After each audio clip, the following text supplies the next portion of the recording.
Então, irmãos queridos, vamos à palavra de hoje. Abra sua Bíblia, Colossenses 2, versos 13 a 15.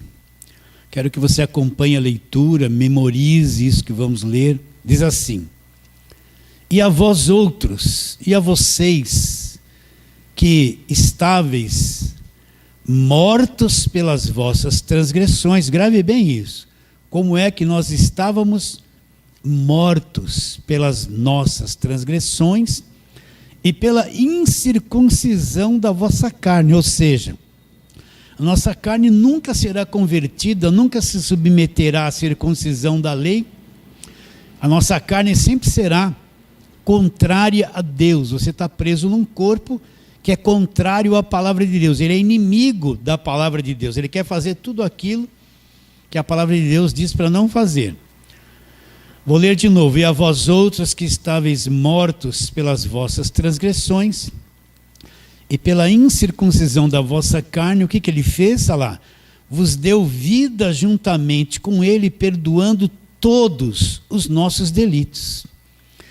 E tendo cancelado o escrito de dívida, que era contra nós, que constava de ordenanças, o qual nos era prejudicial, removeu inteiramente, aonde? Encravando-o na cruz, e despojando os principados e potestades, publicamente os expôs ao desprezo, triunfando deles na cruz.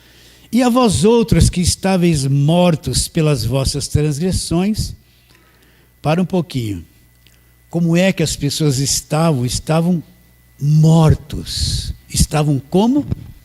Mortos. Então vamos trabalhar nisso. Porque se eu não compreender que estávamos mortos, eu não consigo entender a graça de Deus. Eu não consigo entender. Se eu não compreender que os mortos, eles não têm mais poder para fazer nada, eu não consigo entender a graça de Deus, porque eu vou achar que se eu me esforçar eu vou ser salvo. Se eu me esforçar eu vou ser liberto, não é? Suponhamos que você vá a um velório, esteja lá um homem que foi muito rico, com uma família grande, deixou muitos bens, ele está morto ali no caixão. Ele pode proteger a esposa dele agora de alguma coisa? Não pode. Ele pode proteger um filho de alguma coisa? Não pode. Ele pode ter algum domínio sobre a herança que ele deixou? Não pode. Ele pode fazer alguma coisa por si mesmo? Não pode. Não é? Ele não pode, ele pode abrir os olhos, não pode, porque ele está morto. O morto não tem mais capacidade de fazer absolutamente nada, porque ele está morto. O corpo dele está ali, mas ele já saiu da nossa dimensão. E ele não tem condições de fazer nada a seu favor. Nada a respeito dos filhos, nada a respeito da esposa, nada a respeito da herança que ele teve. Por quê? Porque ele está morto, ele não tem condições. É assim o estado de uma pessoa morta. Agora, quando Paulo fala, nós estávamos mortos, é o mesmo quadro que Paulo fala, desse simples exemplo que eu dei aqui, essa ilustração. Então, quando Adão pecou, olha, a mesma conversa. Ele morreu, eu não vou explicar espírito, alma e corpo, você já sabe. Ele morreu e se tornou um casal de mortos. Para Deus, para a dimensão de Deus, são mortos, eles não têm capacidade para essa dimensão espiritual, não têm capacidade de voltar para Deus, não têm força, eles não podem fazer mais nada por si mesmos, eles não têm vigor, eles estão totalmente mortos. Mortos para Deus, mortos para a dimensão de Deus, para a dimensão celestial e espiritual. Quando Deus olha, vê os mortos. Ele é totalmente incapaz de fazer qualquer coisa por si mesmo. Porque na ótica de Deus eles estão totalmente mortos. Então, esse é o estado do homem que vem de Adão. É morto. Esse é o estado da raça humana que veio de Adão. Uma raça morta, incapacidade, que não pode fazer nada por si mesmo se tratando de Deus. Ela não tem condição, é morto, ele não tem força. Ele não tem vontade. Ele não tem condições de fazer mais nada, porque ele está num estado morto. Então, quando você olha a humanidade, as nações, você pode olhar um reino de mortos. Eles estão brigando, se destruindo, se matando, desse lado. Mas com relação ao mundo espiritual, é um monte de cadáver, um monte de defunto, um monte de gente morta, incapacitada de se voltar para Deus, sem força para se voltar para Deus, sem força para curar alguma coisa, fazer alguma coisa por si. Eles estão totalmente mortos, incapacitados. Eles não querem saber de Deus, ele não vai voltar para Deus se ele tiver uma iniciativa. Não depende nada mais deles, porque eles estão mortos. Vocês estão entendendo isso? Como eles estão mortos, não pode se defender, não pode ressuscitar por si mesmo, não pode se proteger. Para o mundo de Deus é um monte de mortos. Então esse era o estado que nós estávamos, que a raça humana sem Jesus, que não nasceu de novo, são todos mortos. É um grande cemitério. Vamos caminhar na palavra de Deus. Vamos ver isso um pouquinho mais para frente. Você está em Colossenses, volte um pouquinho, Romanos capítulo de número 3. Paulo mostra uma coisa aqui dos mortos, a partir do verso 10. Então você pode ver uma mulher bonita, um homem muito bonito. Mas se ele não nasceu de novo, ele é um morto. Se tratando de Deus, é um morto, é um cadáver. Não pode fazer nada por si mesmo com relação a Deus. É incapacitado de qualquer coisa. Então, Romanos capítulo 3, verso 10. Como está escrito, não há justo, nem um sequer. Não há, olha, está tudo morto. Vocês estão vendo os mortos aqui, ó. Não há justo, nenhum sequer. Não há quem entenda. Estão incapacitados de entender as coisas de Deus. Não há quem busque a Deus. Olha a massa total aqui. Todos se extraviaram. Todos. E a uma se fizeram o quê? Inúteis. Não há quem faça o bem. Não há nem sequer um. A garganta deles é sepulcro aberto, com a língua urdem engano. Veneno de víbora está nos seus lábios. A boca eles a têm cheia de maldição e amargura. São os seus pés velozes para derramar sangue. Nos seus caminhos a destruição e miséria. Desconheceram o caminho da paz, não há temor de Deus diante dos seus olhos. Então olha lá. O verso 11, não há quem entenda, não há quem busque a Deus. Todos se extraviaram e a uma, todos juntos se fizeram inúteis. Não há quem faça o bem, nenhum sequer. O que Paulo está dizendo? Ele está mostrando que a raça humana toda está nesse estado de morte. Não tem um justo. Não há quem entenda. Por mais inteligente que seja uma pessoa, não há quem entenda, não há quem faça o bem. Todos se extraviaram, todos estão mortos e juntos se tornaram o quê? Inúteis. Assim como aquela ilustração inicial, a pessoa está num caixão. Ela não pode mais se defender, não pode ter iniciativa, não pode proteger a esposa, não pode proteger os filhos, não tem mais acesso à sua herança, ele está morto, incapacitado. Assim era o estado que todos nós estávamos, e aqueles que não nasceram de novo ainda estão mortos. Então, como é que um morto vai ter uma reação para Deus? Como é que um morto vai crer em Deus por força própria? Como é que um morto vai reagir? Ele está morto, ele não consegue mais reagir a nada. Se você chegar lá no defunto, der uns tapas na bochecha dele, ele não vai fazer nada. Puxar o nariz dele, enfiar o dedo nos olhos dele, não é? Ele não pode fazer nada porque ele está totalmente morto, ele não tem mais reação para nada. Assim é o estado de todos aqueles que estão no pecado, que vieram de Adão, aqueles que não nasceram de novo, eles estão mortos, sem reação nenhuma. Ele pode ser religioso, ele pode fazer um montão de coisa. Mas se tratando para Deus, está morto. Está morto. Vocês estão entendendo o que eu estou dizendo? Totalmente morto. Ele não tem reação. Não adianta falar assim, ó, você tem que aceitar Jesus, ó, você tem que se arrepender, olha, se esforce. O morto não pode fazer nada com relação às coisas de Deus, porque ele está morto. Se Deus não fizer a favor dele, ressuscitá-lo, acordá-lo, ele não tem condições de sair dessa situação. Está caminhando? Estamos indo? Então vamos a outro texto aqui. Efésios capítulo 2. Para a gente entender a graça de Deus, tem que entender esse estado do homem. Estávamos mortos nos delitos e pecados. Paulo vai falar a mesma coisa. Então, capítulo 2 de Efésios, verso 1. Olha lá. Ele vos deu vida. Qual era o nosso estado? Qual era o estado das pessoas? Qual é o estado daqueles que não nasceram de novo, não creem em Jesus? Nos deu vida estando vós mortos nos vossos delitos e pecados. Olha lá, nesses delitos e pecados nos quais andastes em outro tempo, segundo o curso deste mundo. A gente vivia para o mundo, para a nossa carne, olha lá. Segundo o príncipe da potestade do ar. Quem é o príncipe da potestade do ar? O diabo. Do espírito que agora atua em quem? Nos mortos, nos filhos da desobediência.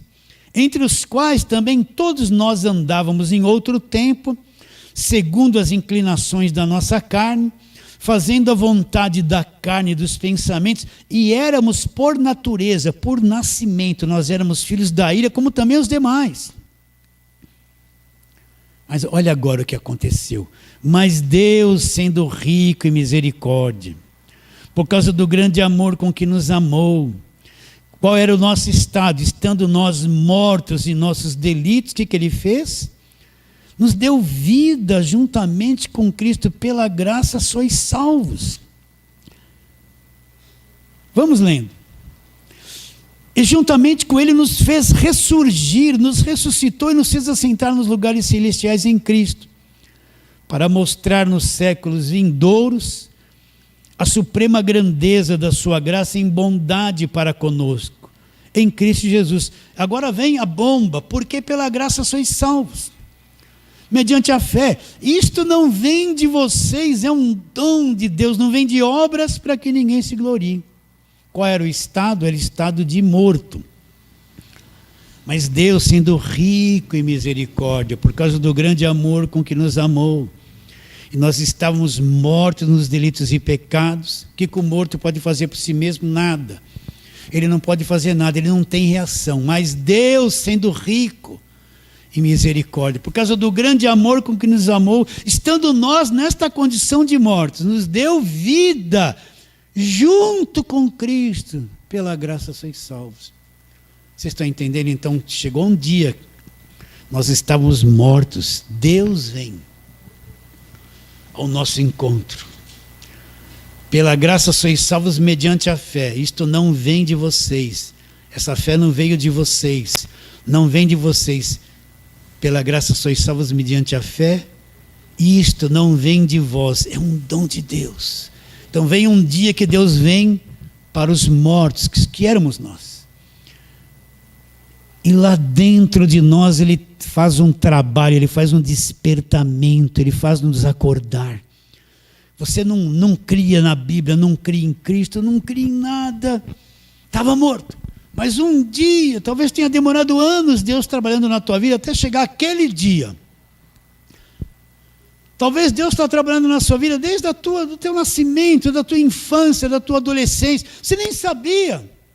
Mas chegou um dia que Ele trabalhou detalhezinhos de anos para chegar naquele dia. Você ouvir a voz: João, vem para fora. Lázaro, Jesus te chamou. Lázaro estava morto há 4 dias, cheirava mal. Quando a voz de Jesus chegou: Lázaro, vem para fora, a carne dele se recompôs e ele saiu de lá vivinho. Lázaro fez alguma coisa para ressuscitar? Ele pagou preço, fez voto, deu dízimo, deu oferta. Não, a voz de Jesus chegou lá e Ele acordou dos mortos e ressuscitou. Mesma coisa. Chegou um dia nós estamos mortos, o pastor nos fez ouvir a voz, veio até nós, despertou lá dentro.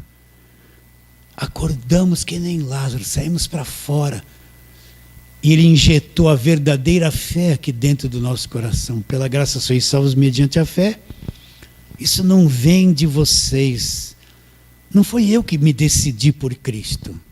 Não foi eu que fiquei lá e o pastor ficou meia hora, aceita Jesus, você tem que aceitar Jesus, se você sair daqui hoje você vai morrer, você vai para o inferno.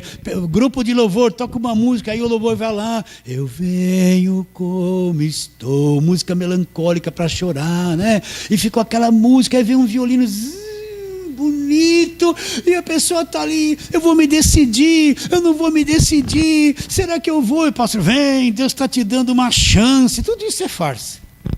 Não precisa de nada disso. Quando Lázaro estava morto lá e a voz de Jesus chegou lá, ele acordou na hora, sem louvor, sem banda, sem apelo, sem quem quer aceitar Jesus, que vamos na minha igreja. É assim, chegou um dia que você acordou aqui dentro, a voz dele veio, ele te ressuscitou. Pela graça sois salvos mediante a fé. Eu não produzi isso, eu estava morto, eu não tinha como produzir essa fé.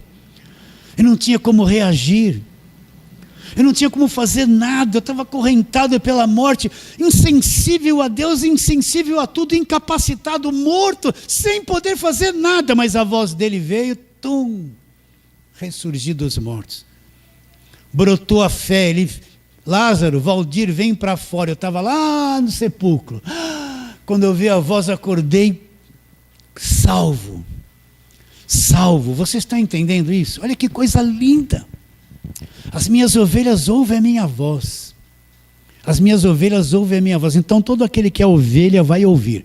Pode ficar 20 anos numa igreja pentecostal, 30 anos fazendo campanha. Quando ouvir a voz, vai sair do meio da morte. Vai sair, não tem como resistir, porque ele é morto. A voz veio, acordei, pela graça sois salvos mediante a fé. Isso não veio de nós, é um dom de Deus, não vem de obras, não vem de nada que eu possa fazer, para que ninguém se glorie. Então, para o homem ser salvo, ele é incapaz de salvar-se a si mesmo. Não existe uma obra, uma reação, uma decisão que ele possa ter para sair da morte.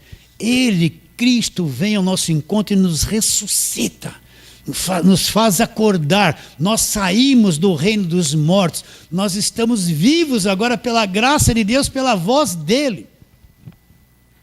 Não sou eu que vou me decidir, não é o meu esforço, não é que eu tenho que me arrepender, reconhecer, fizeram uma regra, você tem que se arrepender, tem que reconhecer, tem que confessar, tem que se entregar, tem que aceitar depois de tudo isso que você fez, mas o morto não faz nada, o morto não tem como fazer. Depois de tudo isso você vai ser salvo. Mas e a voz dele que me ressuscitou, não é isso? Quando ele chamou Valdir, vem para fora, eu estava no túmulo, aprisionado pela morte. O que eu fiz? Nada. Essa voz que me tirou e me salvou e fez brotar a verdadeira fé no meu coração. Então Paulo está explicando, Colossenses, vocês estão voltando a mente para o misticismo, voltando para a lei, voltando para o asceticismo, voltando para o gnosticismo. Todos vocês estavam mortos. Ele deu vida, foi ele que agiu, foi ele que fez, ele que teve iniciativa, ele que me chamou, vem para fora, e eu saí da morte e vim pelo poder do evangelho, pelo poder da voz dele. Vocês entendem isso? Sim ou não? Então, a obra é Deus que faz. Só pode acontecer isso no coração de alguém quando Deus agir. A nossa função é pregar o evangelho. A função de ressuscitar mortos é só Jesus, só Ele. Então, como que Ele vai ressuscitar? Primeiro vem a informação do Evangelho, quando vem, você ouve a voz dele vem pela informação do Evangelho. Aí você brota, e você passa a entender o Evangelho, e ao mesmo tempo entender que você teve anos preso em lugares que não era Evangelho. Era mais judaísmo do que Evangelho. Então é Ele que dá início a essa boa obra em nós. É Ele, estávamos mortos, mas Ele nos deu vida, Ele que nos deu vida, Ele que fez tudo o que precisava ser feito para que eu tivesse vida. Agora começou a boa obra em nós. E agora, pastor, que começou a boa obra? Então quer dizer que agora eu tenho que fazer isso, fazer aquilo, fazer isso, fazer aquilo, fazer, um monte de coisa, pagar o preço, jejuar. Não, você não tem que fazer nada. Nada. Porque se Ele te chamou agora, Ele começou a boa obra, Ele vai completar. Vamos ver isso na palavra de Deus? Você saiu da morte? Saiu. Então vamos lá, Filipenses capítulo número 1, Efésios, Filipenses 1.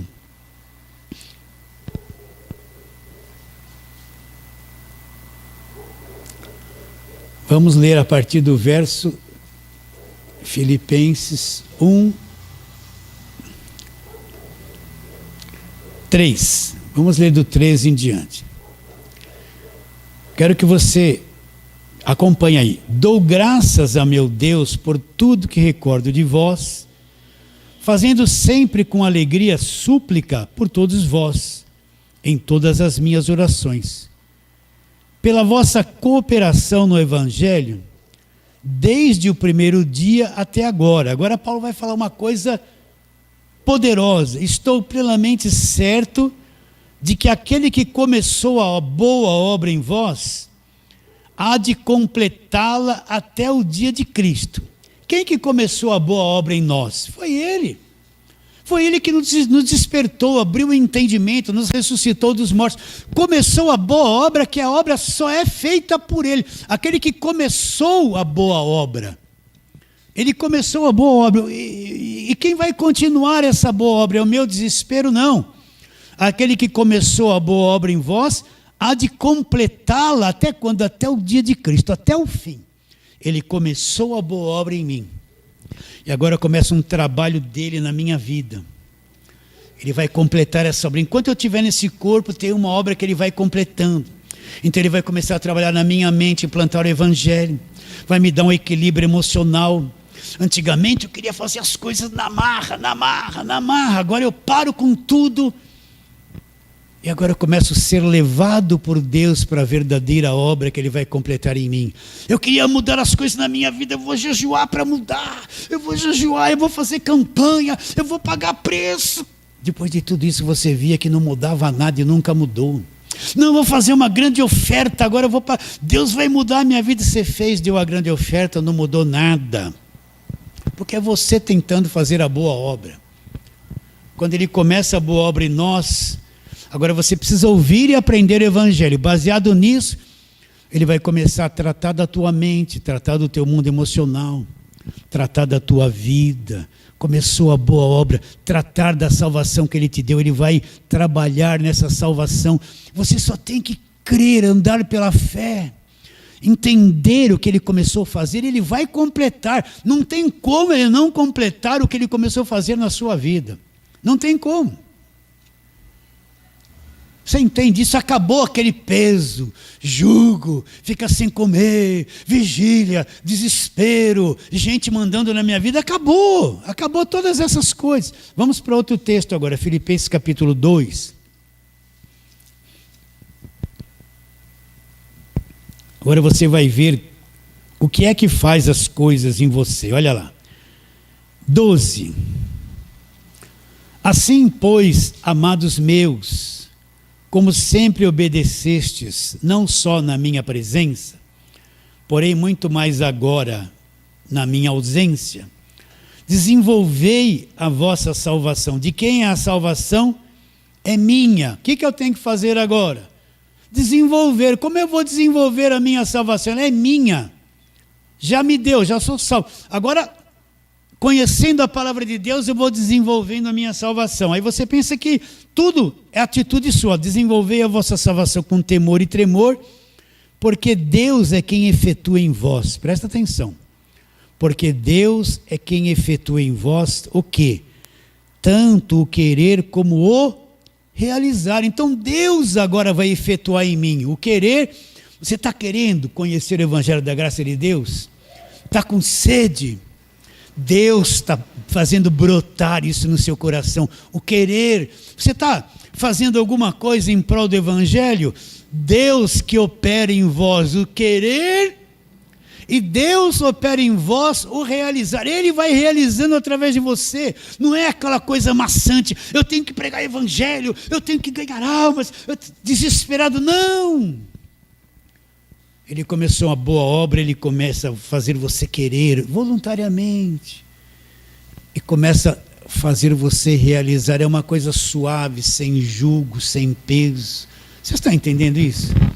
Está brotando o querer dentro de você, não te deu uma sede de conhecer o evangelho, você não largou um monte de coisa do passado, só por causa desse arroz com feijão, essa palavrinha simples, sim ou não?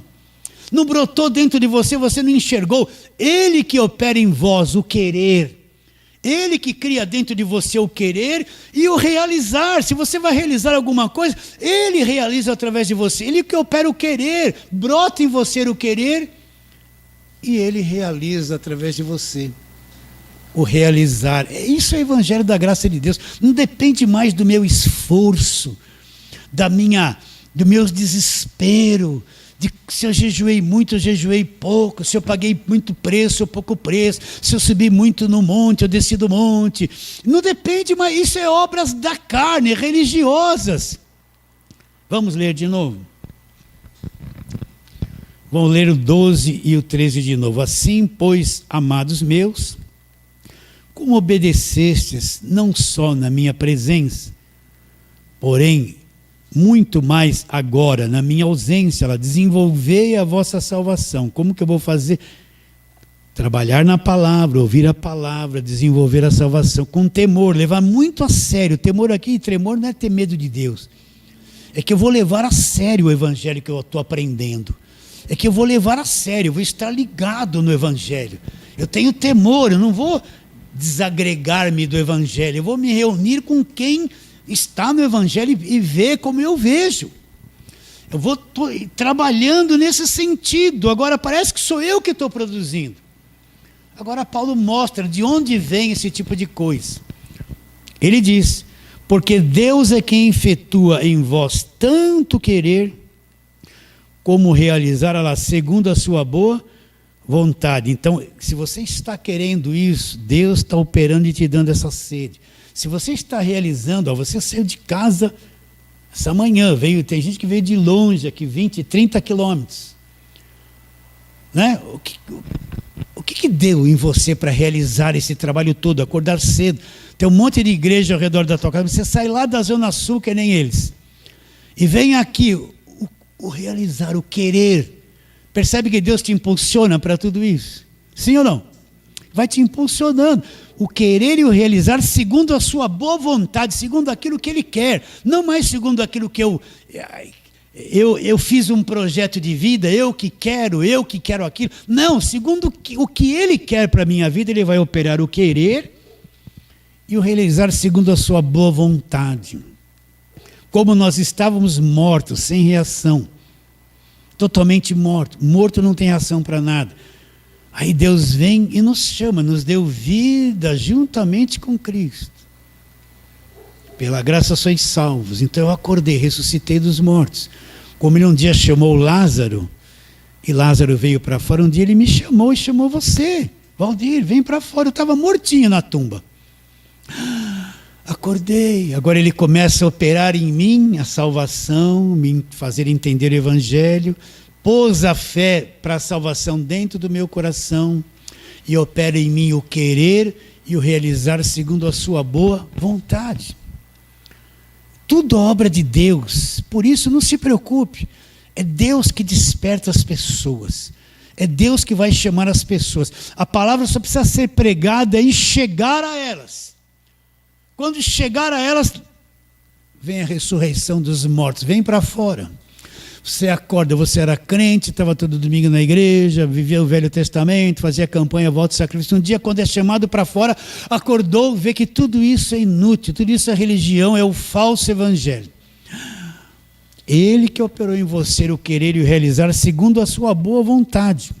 Agora vamos retornar para Colossenses, vai um pouquinho para frente, vamos ler de novo os versos que nós lemos. Como estávamos nós Verso 13, Colossenses 2,13. E a vós outros, vocês estavam mortos pelas vossas transgressões. Essa era a nossa situação, pela incircuncisão da carne. Por que ele fala em circuncisão da carne? Que pela nossa carne nós nunca iríamos se submeter à lei.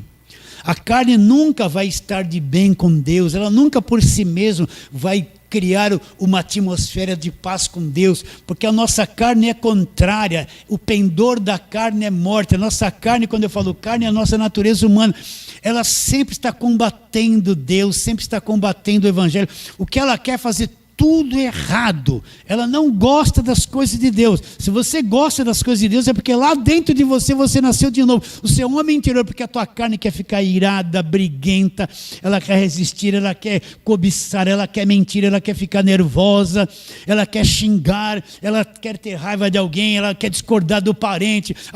O marido e a esposa às vezes entram em conflito, porque a carne, um discorda do outro, e aceita isso, não aceita aquilo, e os filhos com os pais com os filhos.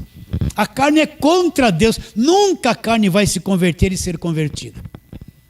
Por isso que os que só vivem na carne não podem agradar a Deus. Olha lá, pela incircuncisão da vossa carne, o que Deus fez? Nos deu vida juntamente com Ele, perdoando todos os nossos delitos. Então Deus veio a nós, nos fez ressurgir dos mortos e nos deu vida juntamente com Cristo. Hoje nós estamos vivos. Estamos vivos, somos salvos para sempre. Recebe a palavra de hoje? Fala assim, amém. Vamos ficar em pé e fazer aquela breve oração, né? Vamos orar. Pai querido, nós te adoramos profundamente e dependemos profundamente de ti, Senhor. E reconhecemos que sem ti nós não podemos fazer nada. Por isso eu quero orar por aquelas pessoas que receberão esse leitinho, esse arroz com feijão, e ouvirão estas simples palavras, Senhor.